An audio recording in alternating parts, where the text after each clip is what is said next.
Di kota Mekah terdapat Kaabah yang menjadi kiblat umat Islam dan tempat menunaikan ibadat haji. Mekah juga merupakan tempat kelahiran Rasulullah SAW. Pada bulan Ramadan tahun ke-8 Hijrah telah berlaku peristiwa pembukaan kota Mekah. Pembukaan Mekah bererti pembebasan kota Mekah daripada pengaruh dan kekuasaan musyrikin Mekah oleh Rasulullah secara aman. Selepas perjanjian Hudaibiyah pada tahun ke-6 Hijrah, Islam telah berkembang dengan meluas. Musyrikin Quraisy berasa iri hati dan merancang untuk membunuh Rasulullah. Kaum musyrikin telah melanggar perjanjian Hudaibiyah dengan membantu Bani Bakar untuk menyerang Bani Khuza'ah yang telah memberi kesetiaan bai'ah kepada Rasulullah SAW. Serangan itu telah menyebabkan 20 orang penduduk Bani Khuza'ah terbunuh. Bani Khuza'ah menghantar utusan memaklumkan peristiwa itu kepada Rasulullah. Apabila Rasulullah mengetahui perkara tersebut, baginda bersama-sama 10,000 orang tentera Islam menuju ke Mekah pada 10 Ramadan tahun ke-8 Hijrah. Tentera Islam telah bermalam di Marruz Zahran dengan mendirikan kemah dan menyalakan obor api yang banyak untuk menggerunkan musyrikin Quraisy. Rasulullah telah mengutuskan Sayyidina Abbas bin Abdul Muttalib untuk berunding dengan Abu Sufyan. Akhirnya Abu Sufyan telah memeluk Islam di hadapan Rasulullah. Abu Sufyan yang merupakan ketua kota Makkah berasa gerun melihat kekuatan tentera Islam yang ramai dan yakin tentera Islam akan memenangi pertempuran ini. Strategi Rasulullah SAW semasa memasuki kota Makkah. Rasulullah telah membahagikan tentera Islam kepada 4 kumpulan dan memasuki kota Makkah melalui 4 penjuru.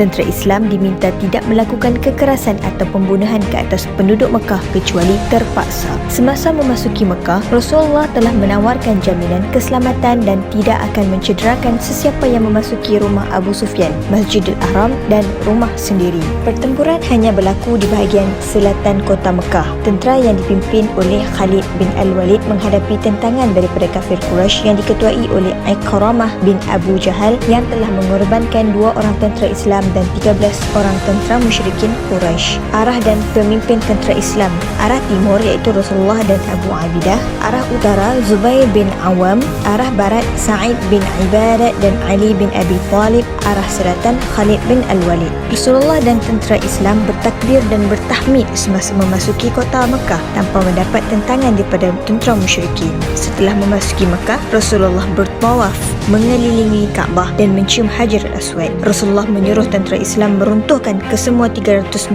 buah berhala yang terdapat di sekeliling Kaabah. Baginda turut masuk ke dalam Kaabah dan mencuci dinding Kaabah dengan air Zam-Zam dan mendirikan solat. Rasulullah telah menyampaikan ucapan kepada penduduk Mekah tentang keagungan, kebesaran dan kemuliaan Allah Subhanahu Wa Taala. Baginda turut memaafkan dan membebaskan semua penduduk Mekah yang pernah menentang Islam. Tindakan Rasulullah memaafkan penduduk Mekah menyebabkan mereka beramai-ramai memeluk agama Islam lantaran tertarik dengan kebenaran dan kesucian agama Islam. Faktor kejayaan pembukaan kota Mekah. Pertama, kebijaksanaan Rasulullah SAW dalam menyusun strategi yang hebat. Kedua, semangat jihad dan kekuatan akidah umat Islam yang tinggi menjadikan mereka yakin berada di pihak yang benar. Ketiga, perpaduan dan kerjasama umat Islam yang menetap telah menjayakan semua strategi yang dirancang oleh Rasulullah. Keempat, banyak penduduk Mekah telah tertarik dan memeluk agama Islam. Kelima, tentera musyrikin semakin lemah kerana banyak penduduk Mekah termasuk pemimpin dan pembesar Quraisy telah memeluk Islam.